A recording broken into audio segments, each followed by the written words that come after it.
Hey everyone! Tonight we begin with a moment that looks harmless, almost funny to everyone else, but felt like the sharpest cut I'd ever received. You might not survive this one, at least not without feeling that sting deep in your chest. So before you get too comfortable, take a moment to like the video and subscribe, but only if you truly enjoy what I'm doing here. And tell me, where are you listening from?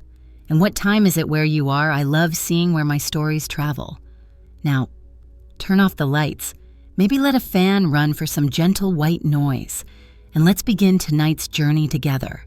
The glass of grape juice flew through the air like a slow-motion nightmare, a dark purple arc against the pale light, landing squarely on my white dress. I remember the silence first, the kind of silence that makes your ears ring, then laughter. So much laughter it felt like a choir of cruelty. Skylar, my 8-year-old granddaughter, stood there holding the empty glass, that smug grin twisting her innocent face. "Mommy said you don't belong here," she chirped, her voice as sweet as poison. Everyone laughed harder. My daughter-in-law, Tanisha, shrieked with delight as if it were the best joke she'd heard all year. My son Marcus tried to cover his mouth, but I saw the corners of his lips curling upward. Their friends chuckled, whispering behind napkins, pretending they didn't see me wiping the sticky juice from my lap. The stain spread across the fabric like a wound purple blooming over white. I'd bought that dress with trembling hands and a near-empty wallet. $150, saved over 2 months, just so I could look decent at Tanisha's birthday dinner. I wanted to be respected, maybe even noticed. But that night, I was nothing more than a punchline. When Skylar looked up at me again, waiting for a reaction, I managed to smile. "No, sweetie," I said quietly. "I don't have anything to say." And I didn't. Not to them. Because there was nothing I could say that wouldn't be twisted into more laughter. I walked to the kitchen, feeling the grape juice drying on my skin, the fabric stiffening against my knees. Their laughter followed me, getting louder as the music swelled again. They were having fun, real fun, now that the old woman was out of sight. I stood there at the sink, rubbing at the stain with a damp towel, even though I knew it was useless. I wasn't really cleaning the dress. I was trying to clean the feeling, the shame, the stupidity of hoping, yet again, that maybe this time my family would treat me like family. When I looked down at the towel, my hands were trembling, but not from sadness, at least not anymore. I'd felt that emotion too many times to still be surprised by it. What I felt now was something colder, sharper, a kind of quiet awareness that had been buried under years of denial. They didn't want me there, they never had. For years, I'd told myself that the distance was my fault. Maybe I was old-fashioned.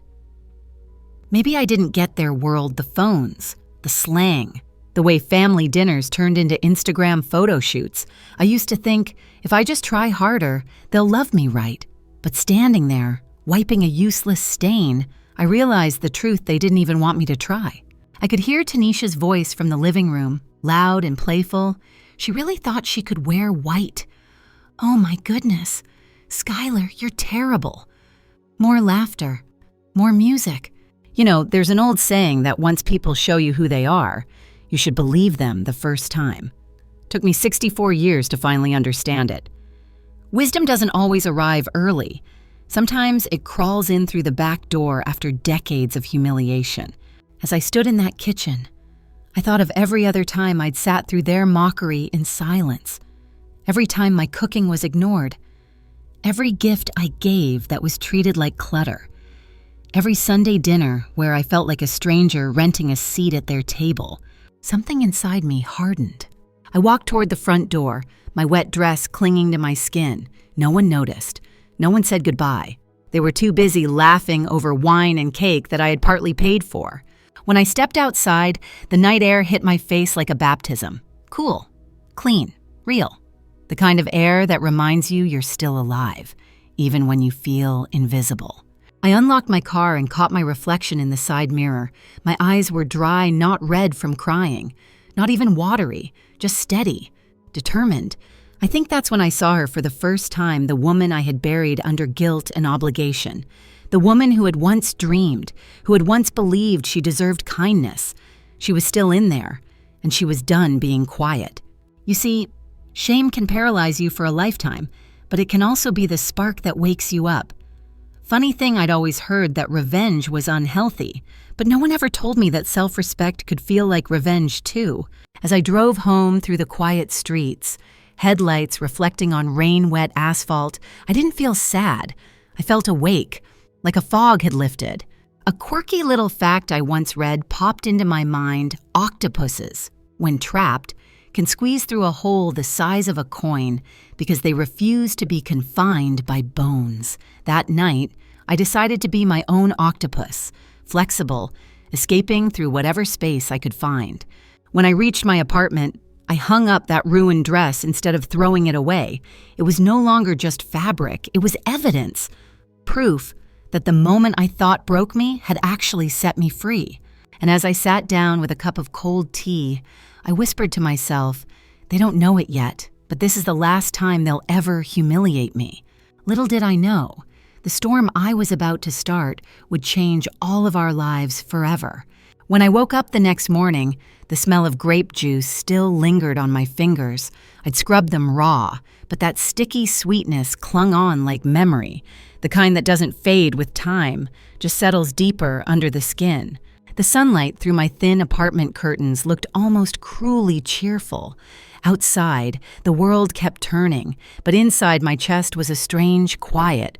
It wasn't sadness anymore. It was a silence that comes after an earthquake, when you realize the walls are cracked, but you're still standing. I made myself coffee, instant bitter, the cheap kind, and sat at the kitchen table surrounded by stacks of old photos. There was Marcus as a baby, with those big brown eyes that once looked at me like I was his whole world. And there was the photo from his college graduation, where I'd stood beaming beside him, holding the camera because someone had to take the picture. I used to think love meant doing anything, everything for your family. I thought sacrifice was the language of motherhood, but no one ever said what happens when you run out of things to give. My mind drifted backward through years of dinners, birthdays, and little heartbreaks that didn't seem like much at the time, but added up to something heavy. Every Sunday dinner had its own rhythm of disappointment. I'd arrive with a homemade pie, the crust golden and perfect, the filling still warm. Tanisha would say, "Oh, you didn't have to," Essie, with that polite, brittle smile that meant she wished I hadn't. The pie would end up on a side table, untouched until the night ended. Then Marcus would hand it back to me. "You can take this home, Mom. There's too much dessert already." And I'd smile like it didn't sting, like I didn't notice how everyone else's food got eaten, praised, photographed even. Mine just didn't exist. Funny how a small thing can make you question your place in the world. You start wondering if you've somehow become background noise in your own story. I'd been background noise for years. There was Marcus's last birthday, the one before everything fell apart. I'd spent my grocery money on a watch he'd once mentioned liking. Silver, engraved with his initials. I took 2 buses downtown just to find it.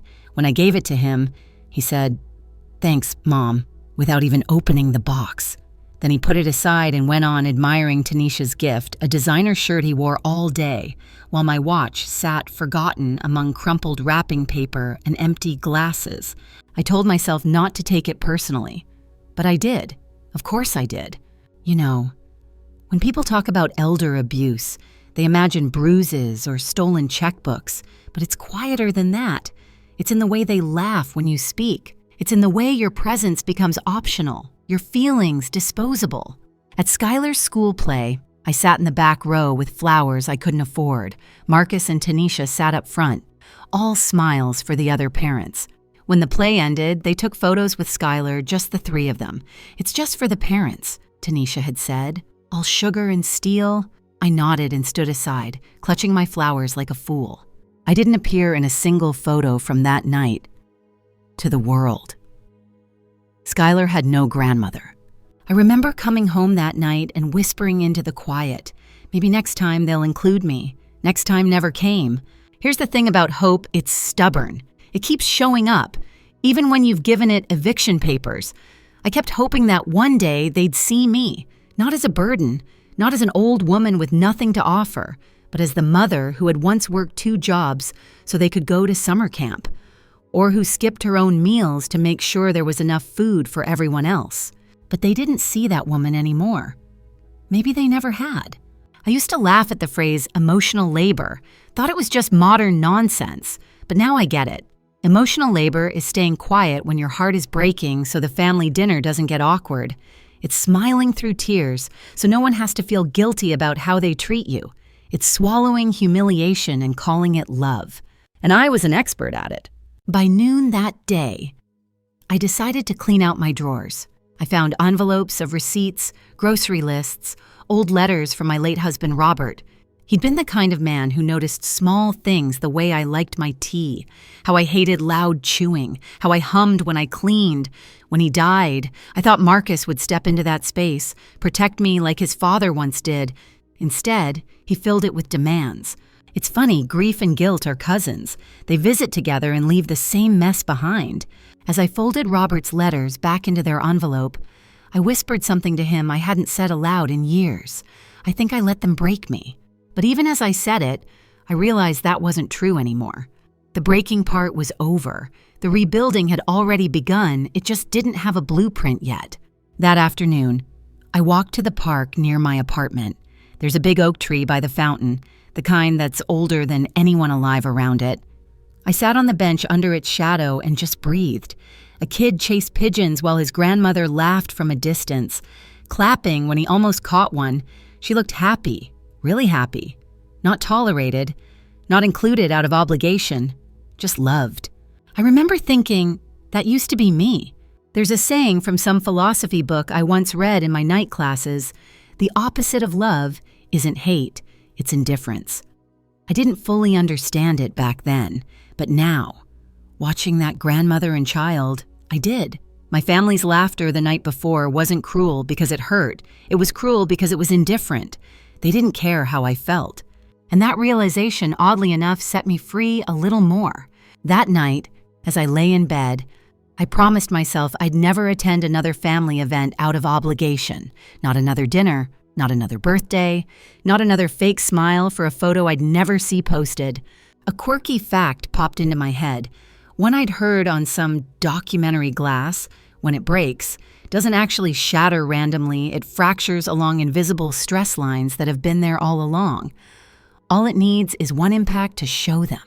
That grape juice wasn't the start of my story breaking. It was just the moment the cracks finally became visible.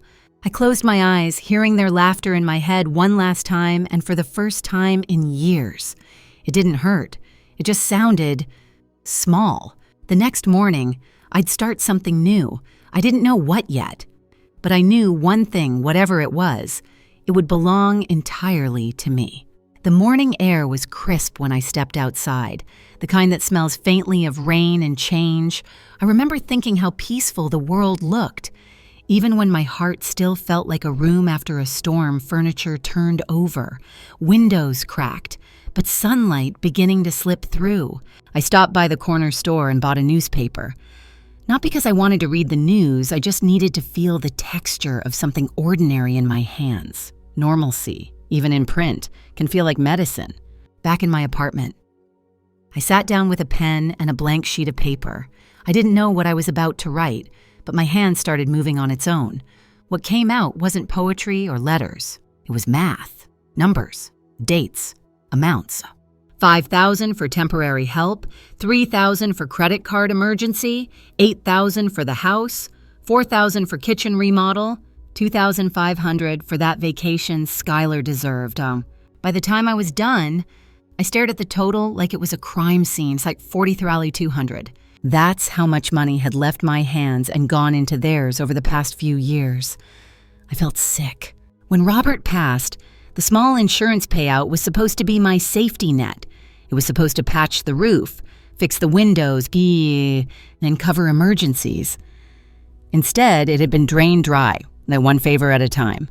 The first time Marcus asked for money, it was 3 weeks after Robert's funeral. I still remember his face eyes red, voice trembling. It's temporary. I just need $5,000 to get back on my feet. And like a fool, I gave it to him.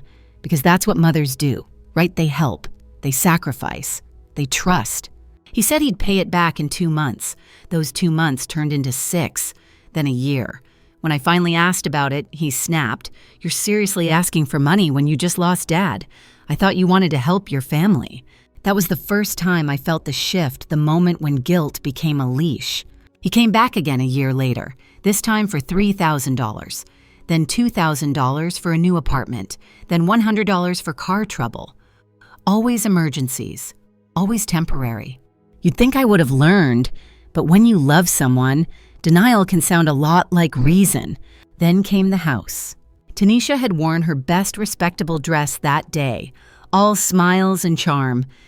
"Essie, we just need your signature.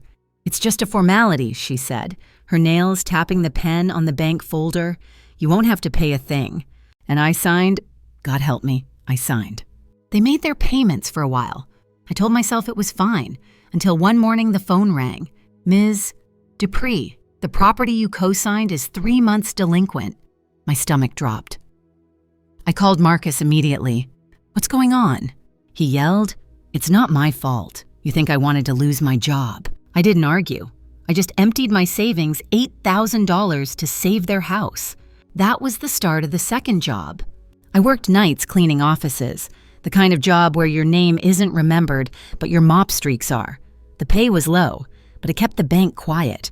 I'd come home at midnight with cracked hands and swollen feet, whispering prayers that maybe next month things would get better. But they didn't. Every time I thought I'd hit bottom, they found a new way to dig deeper. "Mom, the kitchen needs remodeling. It's an investment," Marcus said one day. I gave him $4,000. I didn't even blink. And when the photos of that fancy new kitchen showed up online, there was a party, balloons, guests, wine glasses clinking, everyone smiling in the kitchen I paid for, and me not even invited. "When I called him," Marcus said, "we didn't think you liked crowds." Mom, crowds. As if I were some fragile relic that might crumble if exposed to laughter. That night, I lay awake staring at the ceiling, wondering how long I'd been living in this dream of denial. I'd become their silent investor, the unpaid sponsor of their lifestyle. People think financial abuse happens only to those who are naive or uneducated, but sometimes it happens to the ones who love too deeply. Love, in the wrong hands, becomes currency. There's an old superstition I once heard that money carries energy, that if it's earned with greed, it returns as grief. I didn't believe in that sort of thing then, but I do now. Because every dollar I gave away came back to me as humiliation. When you co-sign for someone, you're not just tying your name to theirs, you're chaining your peace to their decisions. I thought about that as I cleaned the counter that night, scrubbing until my reflection blurred in the polished surface. I wasn't angry at Marcus, not yet. I was angry at myself for letting love make me blind. But blindness doesn't last forever. Not when pain keeps poking at it. I remembered Robert once told me, "Essie, people don't change when you help them. They change when they have to." At the time, I'd thought it was a cynical thing to say. Now, it sounded like prophecy. The next morning, I got a letter from the bank, another overdue notice. They were threatening foreclosure again. I stared at the letter for a long time, then folded it neatly and placed it beside my coffee. For the first time, I didn't panic. I didn't cry. I just whispered to the empty room, "Let it burn," because something inside me had shifted. That woman who had signed papers out of guilt, she was gone. That night, when I finally fell asleep, I dreamed of water waves crashing against a shore, washing away footprints that had been there too long. I think that's when I decided I wasn't going to drown trying to save people who refused to swim. The next few days moved slowly, like a film reel on half speed. I went to work, smiled when required, said good morning to the receptionist, and thank you to the bus driver. But inside, I was already somewhere else, a private courtroom in my mind where I was finally prosecuting every moment I'd been ignored, every dollar that had quietly disappeared in the name of love. By Friday, I'd made up my mind to do something radical for a woman like me, nothing. No payments, no transfers, no more rescuing. I wasn't about to chase the bank or cover another emergency. I would let the numbers fall where they may. It felt almost holy. That evening, I poured myself a cup of tea and stared at the stack of unpaid statements. I used to treat them like weapons aimed at me. Now they looked like proof of how much I'd carried alone. Still, habit dies hard. When my phone buzzed, I reached for it instinctively. Marcus's name flashed across the screen. For the first time in years, I didn't answer. He called again and again. By the fifth call, he texted, "Mom, urgent. The bank sent a notice. Call me now." I turned the phone face down. Silence can be louder than anger. That night, I slept like someone who had finally remembered the meaning of rest. The next morning, I found a voicemail from Marcus. His voice was shaky, that same practiced tremble he used when he wanted something. "Mom, please, it's just until next month. You know I'll pay you back." I deleted it before it could finish. Here's the thing, no one tells you setting boundaries feels cruel at first, especially when you've spent a lifetime believing that being good means being available. But goodness without limits becomes servitude. Sunday came, and with it, another family dinner invitation texted at the last minute. "Dinner at 5. Bring dessert if you want." If you want, that was new. I stared at those words and smiled. Then I did something truly rebellious. I didn't go. Instead, I stayed home, made a small pot of chili, and watched a documentary about migration patterns in monarch butterflies. Did you know they travel thousands of miles, generation after generation, guided by instincts so precise they return to the same tree every year? And yet, each butterfly is new. None of them remember the previous journey. I envied that. The ability to start fresh without the weight of memory. By Monday morning, the bank called again, but this time not for Marcus, for me. "Ms. Dupree, as co-signer, you're responsible for the delinquent amount. Would you like to make a payment today?" I looked out the window at the gray clouds gathering. "No," I said softly, "not this time." The silence on the other end was surprised, almost respectful. When I hung up, I sat very still. My heart wasn't racing. My hands weren't trembling. For the first time in a long while, I'd said no and survived it. Later that week, I ran into my neighbor, Mrs. Grant, in the hallway. She's a retired librarian who always smells faintly of lavender and paper. She asked if I'd like to join her for coffee at the community center. Normally, I'd decline, too tired, too busy, too worried about something that wasn't mine to worry about. But that day, I said yes, over coffee. She told me something that stuck with me. "Honey, people treat you how you train them to." I laughed, thinking she meant dogs, but she didn't. She meant family. She meant me. That night, I took out a notebook and began training myself in reverse. I wrote rules. Stop apologizing for existing. Stop financing disrespect. Start remembering who you were before the begging began. The next day, I called the bank myself, not to pay to ask questions. The man who answered, a Mr. Sterling, explained my rights as a co-signer. He sounded cautious, as if expecting an argument. "Mr. Sterling," I said, "if I wanted to remove my name from the mortgage, what would that involve?" He hesitated. "Well, ma'am, that would require your son and his wife to qualify on their own, or else the loan could be called due immediately." "Called due," I repeated, meaning the entire balance. "Yes, ma'am, $137,000. I thanked him and hung up. The number didn't scare me. It felt clarifying, a mountain too high for them to climb without me holding the rope. And I was done holding ropes for people who kept pushing me off cliffs. That evening, I went through old files, every receipt, every statement, every temporary loan. I organized them in a folder labeled truth. Just that word, nothing fancy. Funny thing, truth weighs nothing. Yet it feels so heavy when you've avoided it too long. By midweek, Marcus showed up at my door. He looked nervous, the way a man looks when he realizes the magic trick isn't working anymore. "Mom," he started, hands in pockets, "you're scaring us. The bank said you might pull out of the loan.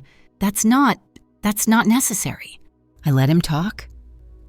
I'd learned that silence unnerves manipulators more than shouting ever could.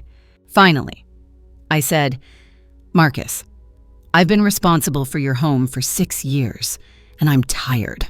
He sighed dramatically. "We're family. Families help each other. Families also respect each other," I replied. "And I don't feel respected." He frowned.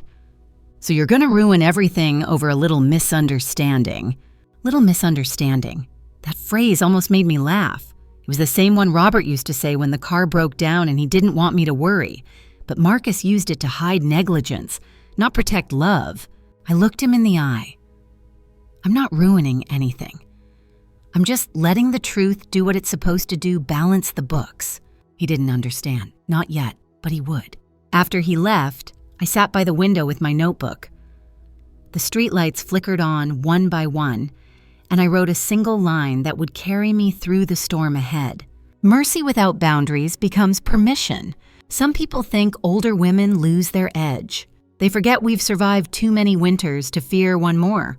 A curious fact came to me as I closed my notebook. The tallest redwoods survive storms not because they stand alone, but because their roots intertwine underground, a hidden network of strength. I didn't have a family like that anymore, but maybe, just maybe, I could build one differently. Tomorrow, I'd call my lawyer. The next morning began with rain tapping against the window pane steady, rhythmic, like a metronome marking time between my old life and the new one I was building.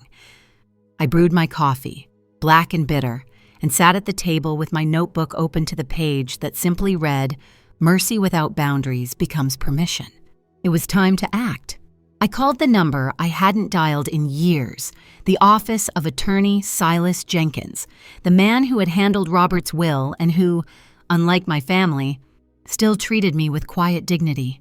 When his secretary patched me through, Silas's voice came on, slow and warm, like a late-night radio host.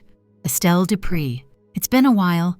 What can I do for you, a dear?" "Silas," I said, and the steadiness in my own tone surprised me. "I need to discuss withdrawing from a mortgage I co-signed. It's time." He was silent for a moment, probably hearing what I wasn't saying. Then, gently, "Come in at 3. We'll review everything." I hung up and looked around my little apartment, modest, neat, and mine alone. For years, I'd been ashamed of its simplicity. Today, it looked like freedom, measured in square feet. Before heading out, I gathered every document I'd kept hidden away: bank receipts, loan statements, even old texts from Marcus promising repayment. Funny, I used to store these things out of guilt. Now I kept them for evidence. At 3 o'clock sharp, I was sitting in Silas's oak-paneled office, the kind that smells faintly of paper and old wisdom. He adjusted his glasses as I explained what I wanted. "Are you absolutely sure?" he asked. "Once we begin this process, your son and his wife will have to stand on their own. The bank may even demand full payment immediately." "That's fine," I said. "It's time they learned what standing means." Silas smiled faintly, the kind of smile that said, "You're not the same woman who sat here years ago with tears in her eyes." We spent the next hour reviewing forms, signatures, legal phrasing that looked harmless on the page but carried the weight of finality. Each signature I added felt like cutting another invisible string that had been wrapped around me for too long. By the time I left, the rain had stopped. The world smelled like clean air and wet pavement. I walked home slowly, noticing things I'd stopped noticing: how the sky turned lavender before dusk, how the neighbor's cat always sat by the window at the same hour. It's strange what you see when you're no longer looking for someone else's approval. That evening, I made myself dinner: a small bowl of soup and bread toasted with butter. I didn't check my phone once. It stayed face down on the counter, buzzing with calls I refused to answer. When the phone finally stopped, silence filled the apartment like a friend settling into an armchair. 2 days later, the peace broke. Marcus called at 608, his voice trembling through the line. "Mom, I just got a letter from the bank. They said you're pulling your name off the loan. This has to be a mistake." "No mistake," I said calmly, staring out the window at the pale sunrise. "It's exactly what it sounds like. You'd really do this over what? Because Skylar had an accident with grape juice. She's a child. I almost laughed. That was his version of events, now a child's accident. But I wasn't going to explain humiliation to someone who thought empathy was optional. This isn't about grape juice, Marcus. It's about years of disrespect and entitlement. I'm done carrying the cost of your choices, he stammered. But Mom, this is our home. Skylar, your home, I interrupted, that I've paid for. Your child, who watched you laugh while I was humiliated. Actions have consequences, Marcus. Even for family. I hung up. My hands didn't shake this time. An hour later, Tanisha called. Her voice wasn't pleading, it was venom wrapped in honey. Essie, how dare you? You're going to make your granddaughter homeless because you're bitter. Tanisha, I said, you made me invisible for years. I think you'll survive a taste of humility.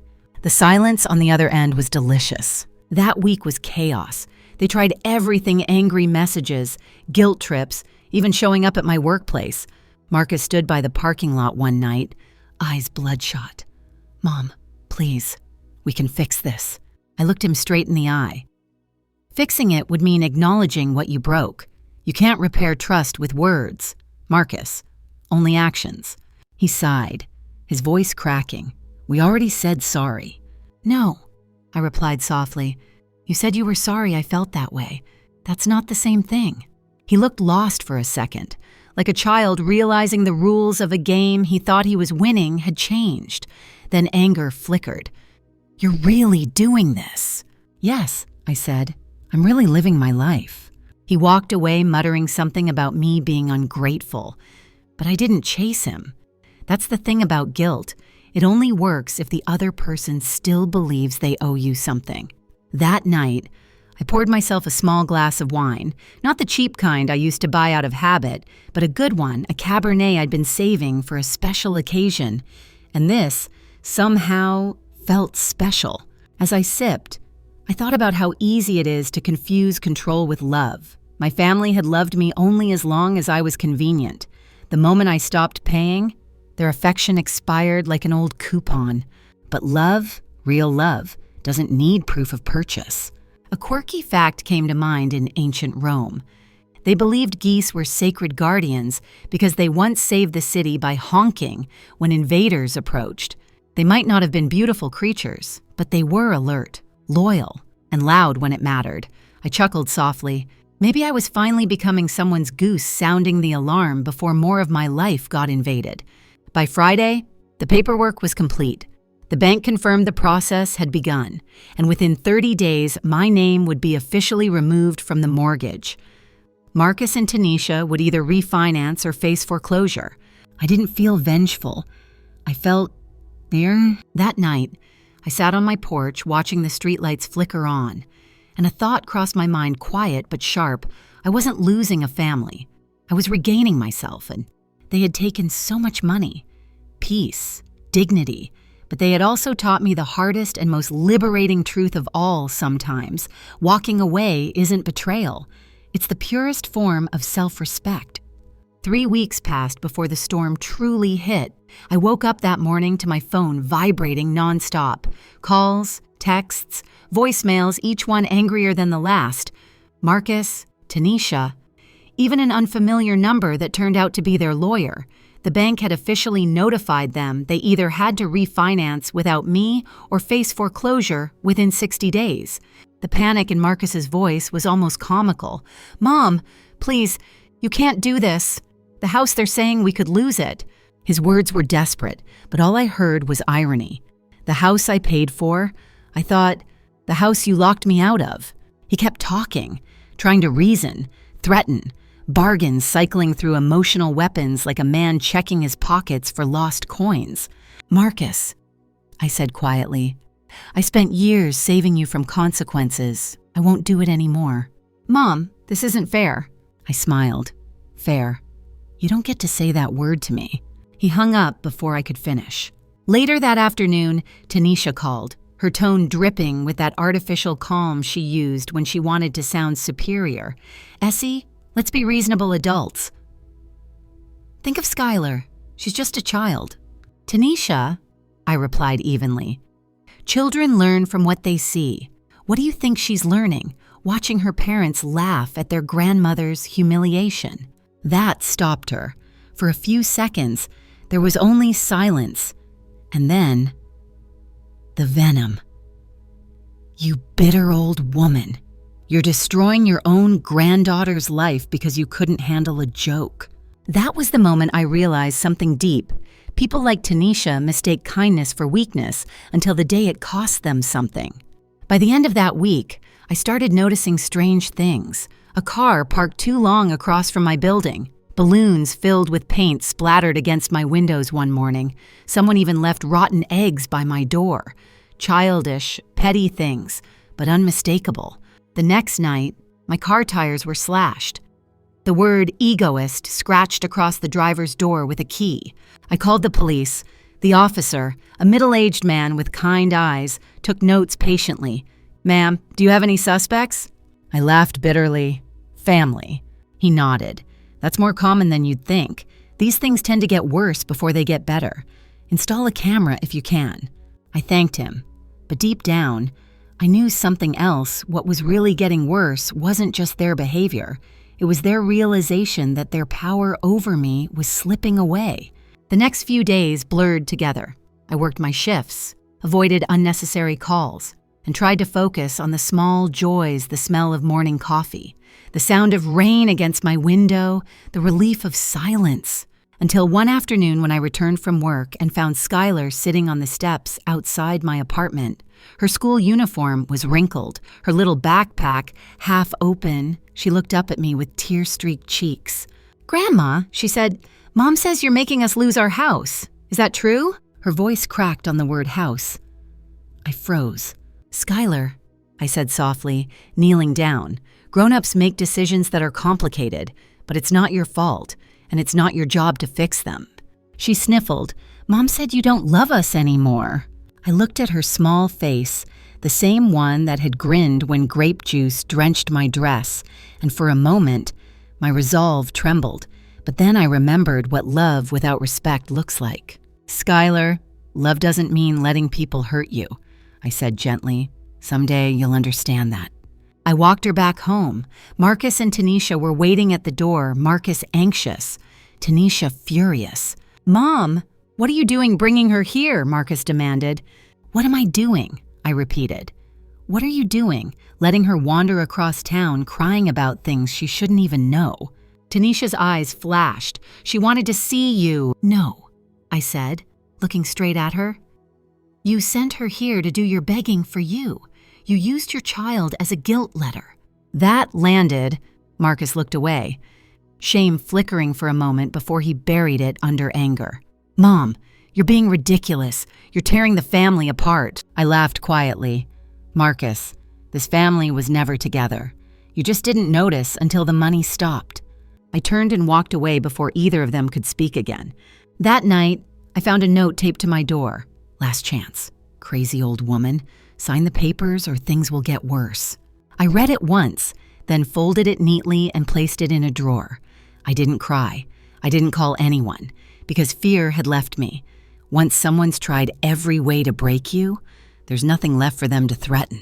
Still, I started sleeping with the lights on. The next morning, I took the note to Silas. He read it carefully, then looked up at me with concern. "Estelle, this has crossed into harassment. We can file a police report." "Not yet," I said. "Let them think I'm scared. It's better that way."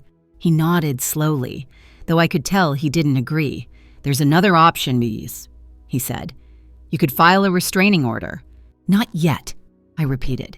"I have one more thing to do first." That thing arrived sooner than I expected. A few days later, my phone rang from an unfamiliar number. A woman's voice said, "Mrs. Dupree. This is Brenda Miller. I used to work with your son at the construction company." Her tone was hesitant, nervous. "There's something you need to know about Marcus." We agreed to meet that afternoon at a small coffee shop near my apartment. She arrived clutching a manila folder like it might catch fire. "Mrs. Dupree," she began. "When the company cleaned out old files, We found several invoices Marcus had falsified for reimbursement: lumber, cement, tools. He inflated the numbers and pocketed the rest. She opened the folder. My hands went cold as I saw the papers, his handwriting, the fake totals, the signatures. How much, I asked. About $8,000, she said softly. He also faked overtime hours and even tried selling company tools online. They fired him quietly to avoid a scandal. I leaned back in my chair, my mind spinning. My son, my own flesh and blood, had been stealing, lying, and using me as his financial parachute all along. Brenda looked at me sympathetically. I thought you should know, ma'am, especially since he told people you were interfering with his finances. I smiled faintly. Oh, Brenda, he has no idea what interference looks like, but he's about to find out. As I walked home that evening, the air felt colder, but my steps were steady. For years, I'd believed Marcus's mistakes were bad luck, his debts were misfortune, but now I saw it clearly. He wasn't unlucky, he was dishonest, and I was done being the fool who paid for his lies. The next morning, I woke up before dawn, heart pounding, not from fear this time, but from purpose. The sky outside was pale blue, the kind that looks fragile before sunrise, like it hasn't decided yet whether it wants to stay night or become day. I knew the feeling. Brenda's folder sat on my table. I'd left it there overnight, unopened since the coffee shop. I didn't need to read it again to believe it, but I did. Slowly, carefully, I laid the pages out in order. Each invoice, each forged number, each signature. Marcus's handwriting looked confident, casual, like someone who never thought anyone would look too closely. It hit me like a slow, cold realization he hadn't changed overnight. He had been this person for years, hiding behind the mask of a good son, using my love as his camouflage. When you spend a lifetime loving someone, it's hard to see them clearly. It's like trying to read a letter while holding it too close to your eyes. You have to step back before the words make sense. And now, I could finally read every word. I called Silas at 8:15 sharp. He sounded surprised. "Estelle, I was about to call you myself. How are you holding up?" "I'm fine," I said, "but I have proof now. Fraud, theft, falsified income. Marcus has been playing this game for years, and I want it documented." I heard the shuffle of papers on his desk. "Then come in. We'll put everything in writing. If they try to sue or threaten you again, we'll be ready." I spent the next hour scanning, photocopying, organizing. I wanted every page to be perfect, clean, dated, stamped. This wasn't revenge anymore. It was reclamation. By the time I arrived at Silas's office, I had a folder thicker than the mortgage contract itself. He read through it silently, his brow furrowing deeper with each page. When he looked up, there was no pity in his eyes, only respect. "Estelle, this is solid. You've been defrauded by your own son. You could press charges if you wanted to." I shook my head. "No, I just want peace, but I want it legally protected." He nodded slowly. "We'll prepare a sworn statement. I'll also notify the bank if Marcus submits falsified documents in any refinancing attempt. They'll know to flag them." I left his office feeling 10 pounds lighter. On the walk home, I stopped at the bakery for a muffin and coffee. The woman behind the counter smiled and said, "You look like someone who just won a small victory." I smiled back, something like that. That afternoon, as if the universe wanted to test my new resolve, Marcus showed up again, this time not alone. 2 men stood with him by the parking lot of my apartment building. They weren't family or friends. Their faces said it all: intimidation for hire. I didn't stop walking. I approached them calmly, like a woman walking into a storm she'd already mapped out. "Mom," Marcus started, his tone oddly polite, rehearsed. "These are my friends, Alfred and Manny. They just want to help us resolve this misunderstanding." One of the men smiled, thin and cold. "Mrs. Dupree, we understand how stressful family issues can be. Maybe you just need someone to talk sense into you." I met his gaze without flinching. "Gentlemen, I've lived through a husband's funeral, 3 surgeries, and 64 years of people trying to talk sense into me. You're going to have to try harder." The second man chuckled. "Ma'am, you don't want things to get messy." I took my phone out of my purse, opened my camera app, and pressed record. Oh, I don't mind a little mess. Courts love documentation. Marcus's face turned red. "Mom, what are you doing?" "What I should have done years ago," I said calmly, protecting myself. I turned the camera toward him. "Marcus, these men are here because you're trying to intimidate your mother into financial compliance. Do you deny that?" His eyes darted nervously. "Stop it, Mom. You're being dramatic." "Good," I said, because this time, the drama's being archived. They left within minutes, muttering under their breath. But I didn't care. The moment the door shut behind them, I laughed, not out of humor, out of something else. Relief, the kind that comes when fear finally gives up and walks out for good. That night, I wrote in my journal, "I'm no longer a victim, I'm a witness." The next morning, Silas called. "Estelle, I filed the statement. It's official now. If they push this further, we'll respond with full evidence." And they did push further. A week later, I received an envelope from a law firm, Arthur Trevino and Associates. Inside, a lawsuit. They were accusing me of malicious financial abandonment and intentional emotional distress. I almost laughed. I took it straight to Silas. He read the papers, sighed deeply, and smiled. This is desperate. They don't want justice, they want leverage. But they've made a mistake by going to court. Why, I asked? Because now we can counterclaim? We spent the next 3 weeks building our case. Brenda agreed to testify, so did Darren Scott, Marcus's former supervisor, and Patrice Washington from HR. Each had their own story about Marcus's dishonesty, stolen tools, falsified hours, threats. It was like watching a puzzle assemble itself, revealing the face of the man I had refused to see. The night before the court date, I barely slept, but not because I was nervous. I was ready to let truth do what it does best, clear the air. In the morning, I put on the black suit I'd worn to Robert's funeral. I'd saved it all these years, maybe subconsciously, waiting for another kind of burial. This one wasn't for a person. It was for the version of me that used to beg to be loved. When I walked into the courtroom, Marcus and Tanisha were already there. She wore a modest dress, face painted with the kind of practiced sadness that only guilt can buy. Marcus looked jittery, eyes darting anywhere but at me. Their lawyer began with grand words about family bonds, elder misunderstanding, and emotional confusion, but Judge Evelyn Thorne didn't look amused. When Silas stood, he was calm, methodical. "Your Honor," he began, "what we have here is not confusion. It's a pattern of exploitation, 6 years of unpaid loans, fraudulent documents, and emotional manipulation against a vulnerable parent who chose forgiveness one time too many." He presented the evidence, every receipt, every invoice, every payment I had covered. When he placed the folder of Marcus's falsified records on the judge's bench, the courtroom went silent. For once, Marcus had nothing to say. When my turn came to testify, I spoke slowly, like someone telling a story for the last time.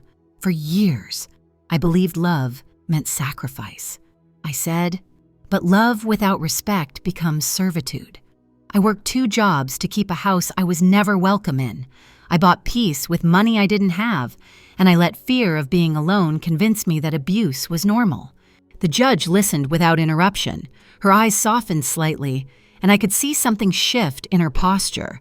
When Marcus's lawyer tried to twist my words, asking, "Mrs. Dupree, are you doing this out of revenge?" I smiled. "No, I'm doing this because I finally remembered I matter." And for the first time in that courtroom, no one dared to laugh. The courtroom air was thick enough to chew. I sat there, hands folded neatly on my lap, as Marcus's lawyer shuffled his papers like a magician realizing his tricks had all been exposed. The silence in that room was delicious, the kind that follows a storm, not calm exactly, but clean. Judge Thorne leaned back in her chair, her expression neutral yet razor sharp. "Mr. Trevino," she said, You've brought forward accusations of malicious intent. What exactly did your client's mother do that was illegal? The poor man stammered, "Your Honor, we argue that she acted with the purpose of causing distress in withdrawing." She cut him off. "You mean she exercised her legal right to remove herself from a co-signed mortgage? Please, continue." His voice faltered. "Well, yes, but..." "No, but, Mr. Trevino," she said, tapping her pen lightly on the desk, "you can't sue someone for not wanting to be exploited. If I could have bottled that sentence, I would have kept it on my nightstand for the rest of my life." Silas, my attorney, stood with the kind of calm that comes from both age and moral certainty. "Your Honor," he said, "we have documented evidence of financial abuse totaling over $43,000. My client has proof of payments, statements from witnesses regarding her son's workplace fraud, and years of coercive manipulation masked as family duty." He paused. "We also have evidence that the plaintiff attempted to intimidate my client both verbally and physically. He presented photos of my vandalized car, the police reports, and even the printed note I'd saved. Seeing it laid out on the judge's bench made it real in a new way, like the pain had finally been translated into a language the law could understand. When Brenda Miller took the stand, her voice was steady. Marcus Dupree altered at least 15 invoices for materials. He pocketed the difference and joked that his mom would bail him out if anything went wrong. The courtroom murmured softly. Tanisha's composure cracked just enough for me to notice. She stared at the floor, her jaw tight. Then came Darren Scott, the construction foreman. "Your Honor, see," he said, "Marcus threatened to accuse me of theft when I caught him selling company tools. I had to walk away from my job to avoid the drama." Patrice Washington followed, confirming falsified overtime and forged timesheets. The pile of testimony grew higher, heavier, undeniable. By the time Silas called me to the stand, I felt ready, not nervous, not angry, just ready to end it. I adjusted my glasses and spoke into the microphone, my voice surprisingly steady. "Your Honor, I've been called many things in my life: a good mother, a giving woman, even a fool. But what I am not is malicious. What I am not is vindictive. I am a woman who finally ran out of excuses for other people's cruelty." I took a breath. When my granddaughter poured grape juice on my dress, it wasn't just about that moment. It was a culmination of years of being treated like a guest in my own family. I realized that love had become their currency, and I was the bank they never intended to repay. The courtroom was silent, except for the faint hum of the fluorescent lights. "I'm not here to destroy anyone," I continued. "I'm here to stop being destroyed quietly." Judge Thorne's gaze softened, just slightly. "Thank you, Mrs. Dupree." When Marcus's lawyer tried to cross-examine me, his questions landed like weak punches. "So, Mrs. Dupree, would you say your son's mistakes, while regrettable, stemmed from your overprotective parenting?" I raised an eyebrow. Overprotective. If I'd been more protective, I'd still have my savings. A few chuckles escaped from the courtroom benches. Even the bailiff smirked. He tried again. "Is it possible you're acting out of resentment?" I smiled faintly. "No, sir.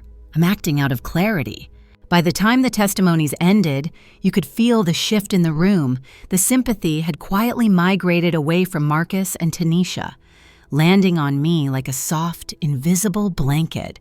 The judge excused herself to deliberate. I sat still, fingers intertwined, staring at the wooden grain of the defense table. Tanisha leaned over to whisper something to Marcus, but he didn't answer. For the first time in years, he looked small, like the little boy who used to cling to my skirt after skinning his knees. For a fleeting second, I almost felt sorry for him. Almost. An hour later, Judge Thorne returned with her ruling. Her voice was calm, deliberate, final. "This court finds that Mrs. Teens, Estelle Dupree, acted fully within her legal rights to remove herself from the co-signed mortgage. Furthermore, the court finds credible evidence of ongoing financial manipulation, fraud, and harassment by the plaintiffs, Marcus and Tanisha Dupree. She paused, looking directly at them. Therefore, the case against Mrs. Dupree is dismissed with prejudice. Additionally, the plaintiffs are ordered to reimburse her legal fees in the amount of $4,500, and I'm granting a 1-year restraining order, no contact, no approach, direct or indirect. Tanisha gasped audibly. Marcus's shoulders slumped as if the weight of 6 years had suddenly fallen back onto him. Then the judge added, "Mr. Dupree, this court encourages you to reflect on what family means. A parent's love is not an unlimited line of credit." And with that, the gavel fell. For a moment, I couldn't move. It was done. It was over. Silas squeezed my hand and whispered, "You did it. Estelle, you got your life back." Outside the courthouse, the sunlight felt different, warmer, cleaner, as if the air itself respected me now. The city moved around me, cars honking, pigeons fluttering, but for the first time, I wasn't invisible in it. We walked to the curb. Silas smiled. "You know," he said, "you've done something extraordinary today. Most people never find the courage to stand up to their own blood." "Maybe," I said quietly, "but maybe the courage was always there. It just needed a push. Or a glass of grape juice." He laughed a good, deep laugh and patted my shoulder. "You've got a sharp tongue for a lady who just declared emotional independence."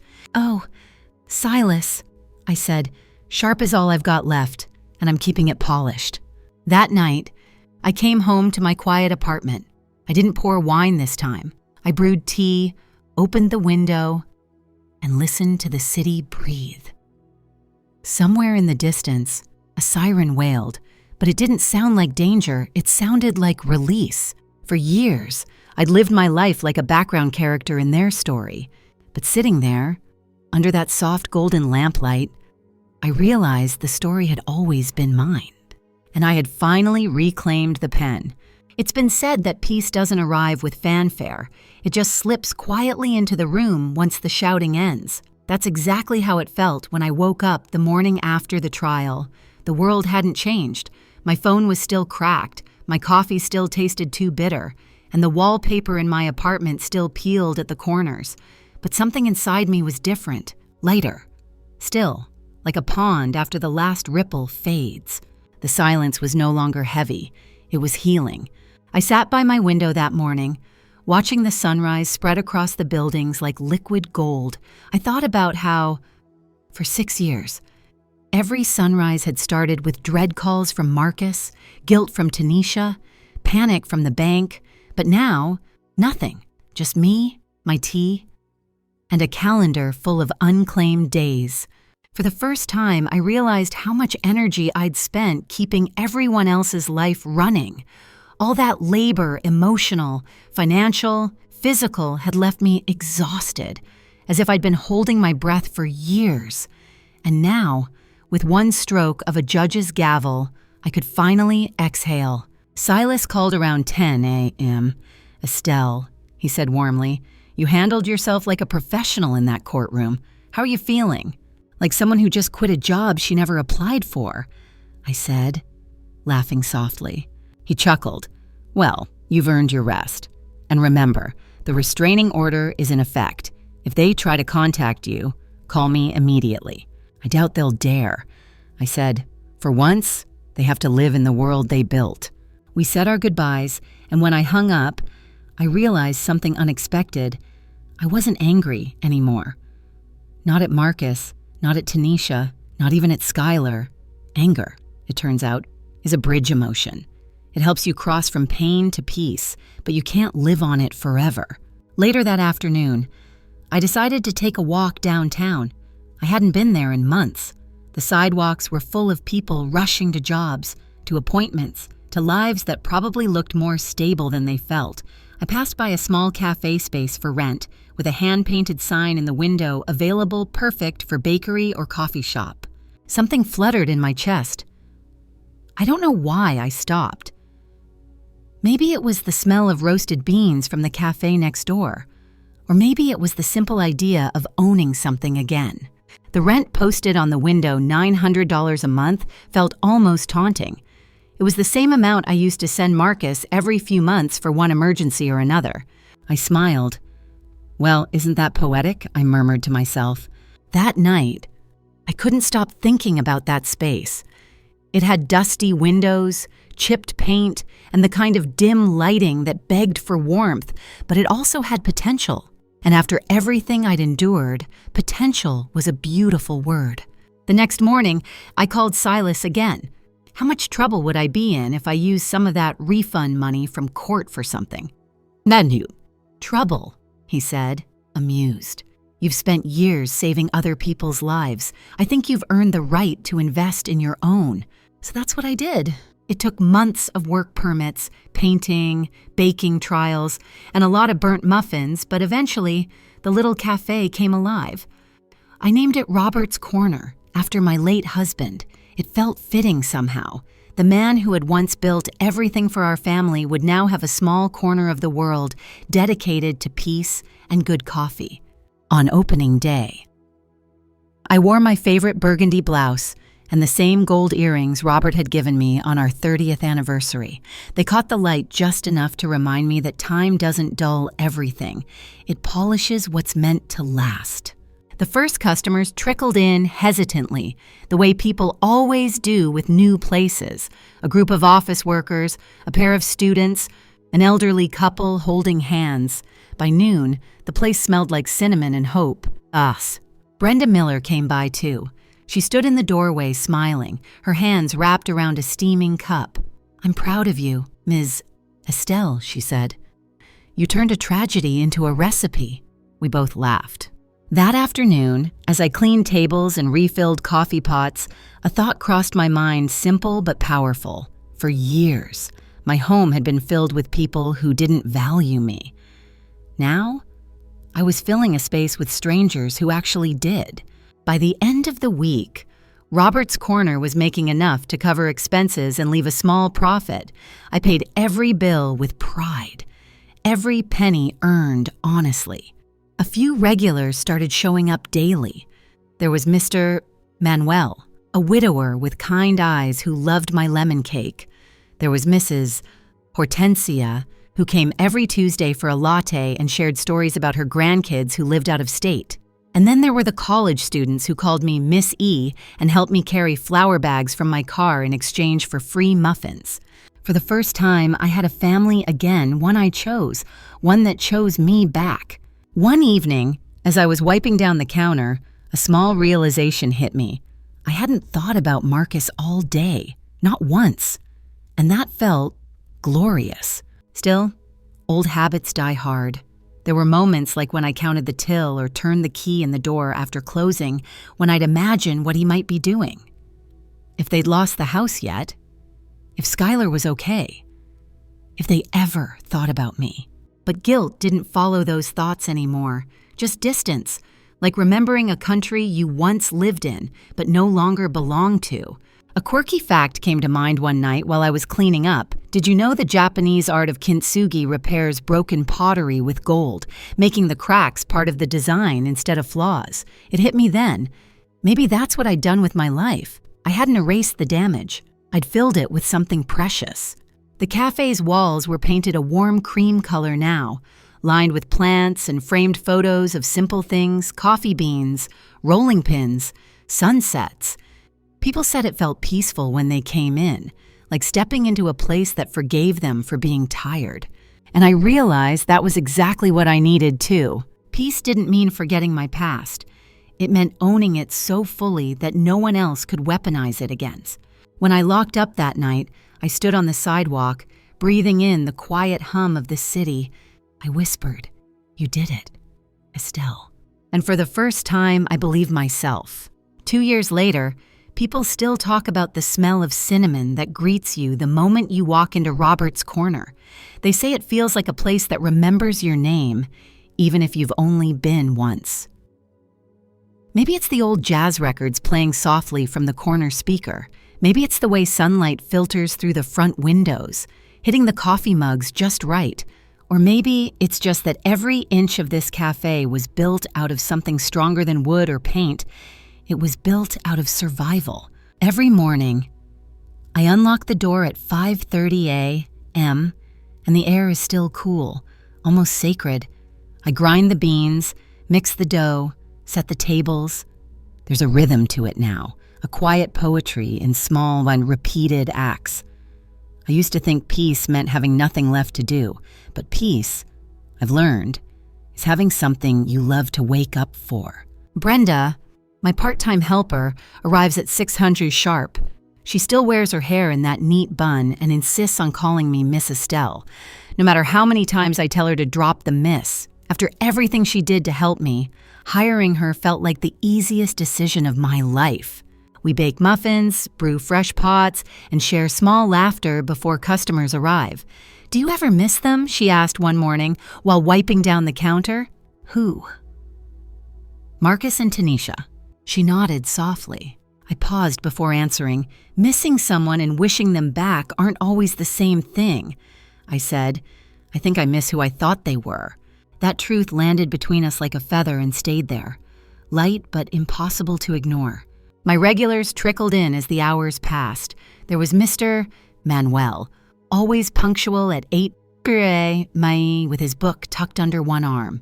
He'd order his usual oatmeal with honey and black coffee, then stay an hour longer than necessary, pretending to read while sneaking glances my way. I pretended not to notice, of course, though I caught myself smiling more often than I should have. There was also Mrs. Hortensia, who came every Thursday for her latte and brought photos of her grandchildren. Unlike the hollow pride Tanisha used to display at parties, Hortensia's stories were warm and honest. She never bragged, she just shared, and that made all the difference. Sometimes, during quiet hours, I think about how much of my life I spent in other people's shadows. I used to believe that aging meant fading, that once you hit 60, you became part of the wallpaper there, but unseen. But running this cafe taught me something different. People notice kindness. People notice presence. When you pour enough warmth into a place, it becomes impossible to overlook. One slow afternoon, the doorbell jingled that soft, friendly chime I'd grown to love. I looked up, and my heart skipped a beat. Skylar. She was taller now, probably 10 or 11. Her hair was pulled back neatly, her posture a little shy. For a moment, I couldn't speak. She looked at me through the glass, uncertain whether to come in.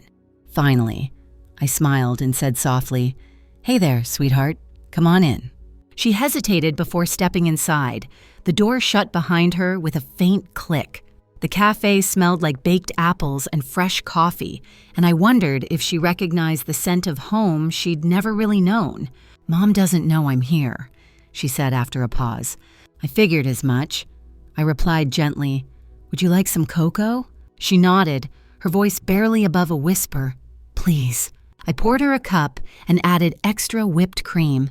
For a few minutes, she just stirred it, watching the swirls dissolve into chocolate clouds. "Finally," she said, "I saw you in court that day. Mom was really mad." I smiled faintly. I imagine she was. "She said you didn't love us anymore." The words stung, even after all this time, but I kept my tone calm. "That's not true. Skylar, I just stopped loving the way things were. There's a difference." She looked down, then said, "I get that now." That's when I saw it understanding. Genuine, quiet understanding. It wasn't the look of a child parroting her parents' words. It was the look of someone who had seen enough to form her own. "You know," I said softly, "love isn't about money or gifts. It's about honesty. And sometimes, the most loving thing we can do is tell the truth even when it hurts." She nodded, sipping her cocoa, then whispered, "I'm sorry about the grape juice." It was such a small voice, trembling like a leaf. I reached across the counter and touched her hand lightly. "It's all right, baby. That stain washed out a long time ago." She smiled for the first time, a real one, and my heart felt something it hadn't in years: forgiveness. After she left, I stood there for a long while, staring at the empty mug she'd left behind. A small ring of chocolate foam circled the inside, the kind of thing most people would rinse away without thinking. But I left it there a little longer, like a reminder that healing often starts small. That evening, Mr. Manuel stopped by as usual. He noticed the mug and raised an eyebrow. "You look thoughtful tonight," he said. "I had a visitor," I replied, an unexpected one. He nodded, sensing I didn't need to say more. Then, after a moment, he smiled. "You know, they say forgiveness is like compost. It takes time, but it makes the soil richer." I laughed softly. "That's the strangest compliment I've ever received." "Maybe," he said, grinning, "but it fits you." Later that night, as I locked up the cafe, I felt something shift in the air, not quite closure, but something close. Skylar had found her way back, even if just for a cup of cocoa. That was enough. And as I walked home under the soft amber glow of the streetlights, I realized that I hadn't built this place to escape my past. I'd built it to finally face it and to give it somewhere kind to rest.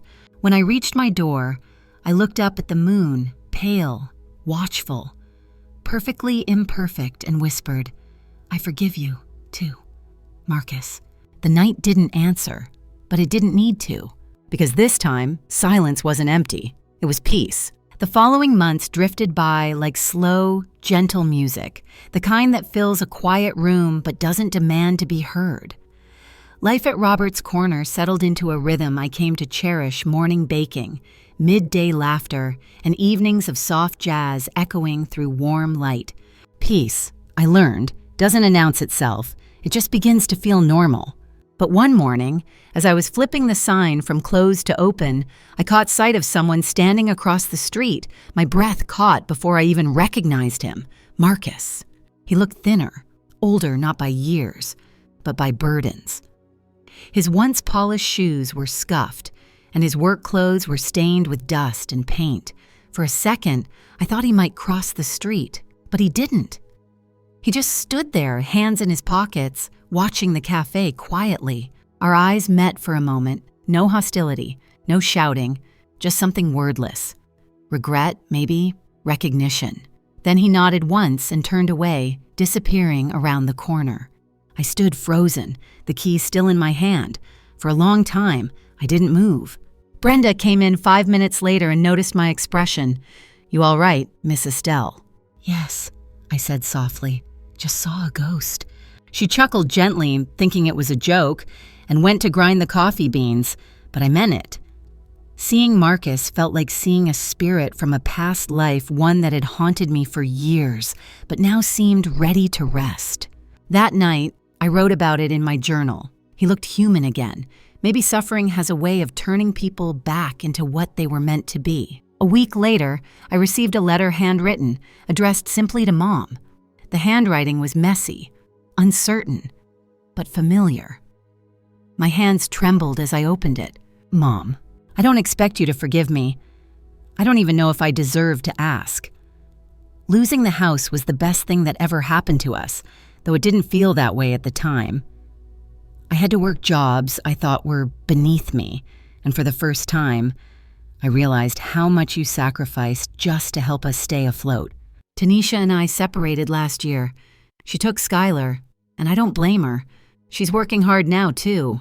I saw your cafe. It's beautiful. You built something real. Mom, something honest. I'm sorry for everything. I hope you're okay. Marcus!" I sat there in silence, the letter trembling in my hand. I read it 3 times before setting it down beside my cup of tea. My first instinct was anger, the old reflex to think of everything he'd done, every scar that apology couldn't erase. But the more I stared at his words, the more I felt something unexpected release. Forgiveness doesn't mean forgetting. It means refusing to let the wound define the rest of your story. I didn't write back. Not yet. Some letters need to sit in the air a while before you decide how to answer them. But I did tuck his note into the back of my recipe book, not out of nostalgia, but as a marker of closure. A few weeks later, the local newspaper called. The editor wanted to feature Robert's Corner as Small Business of the Month. I nearly dropped the phone when she said it. During the interview, the young reporter asked, "So, Miss Dupree, what inspired you to start a cafe at 64? I smiled. A ruined dress and a little too much grape juice. She blinked, confused, and I laughed softly. Let's just say I needed a fresh start. The article came out the following Sunday, titled, "From Heartbreak to Hot Coffee, How One Woman Built a Second Life." It featured a photo of me standing behind the counter, smiling, with my favorite mug in hand. The next morning, the line at the cafe stretched out the door. People I'd never met told me they'd read my story and found courage in it. One woman, maybe in her 50s, held my hand and whispered, "I'm leaving my toxic family this weekend. You made me realize I can." I nearly cried right there at the counter. That day, I understood something important. When you free yourself, you quietly give others permission to do the same. By summer, business was thriving. Brenda hired her daughter to help part-time, and we expanded the menu to include soups and small home-cooked meals. Mr. Manuel, ever the loyal customer, convinced me to host story nights on Saturdays where locals shared tales from their lives. Some were funny, others heartbreaking, but all of them were honest. It became the most popular event in town. People began to call Robert's Corner the storytelling cafe. I liked that. Maybe because stories were the one thing that had saved me all along: the courage to speak, the patience to listen, and the strength to start again. One Saturday evening, as we were cleaning up after another packed story night, Mr. Manuel lingered by the counter. "You know," he said, "you've built more than a cafe here. You've built a community." I smiled. Maybe. Or maybe people just needed somewhere they could feel seen. He shook his head. "No, Estelle, they came because you made them feel seen." I felt my throat tighten. Sometimes, kindness sneaks up on you like that. Quiet, gentle, but powerful enough to move mountains inside your chest. That night, I dreamed of my old house, the one Marcus and Tanisha had lost. But in the dream, it wasn't filled with anger or shame. It was empty, quiet, and full of light. I walked through the rooms without fear, touched the walls, and whispered, "Goodbye." When I woke up, I realized something. I no longer wanted to rewrite the past. I was finally content to let it stay where it belonged. That morning, as I served the first coffee of the day, I looked out through the cafe window. The city was waking up, buses rumbling, people hurrying to work. And for a moment, I whispered to myself, "This is what freedom feels like." It didn't sound like music. It didn't look like fireworks. It looked like steam rising from a cup of coffee. November arrived quietly that year, the kind of slow amber. November that smells like baked apples and cooling rain. The leaves outside Robert's Corner gathered in soft drifts by the curb, rustling each time the door opened. I had started adding cinnamon sticks to the coffee urns. It gave the cafe a warm, nostalgic scent that made people linger longer. Sometimes. I caught myself looking around the shop in disbelief. 2 years ago, I had been cleaning offices at night to pay for someone else's mortgage.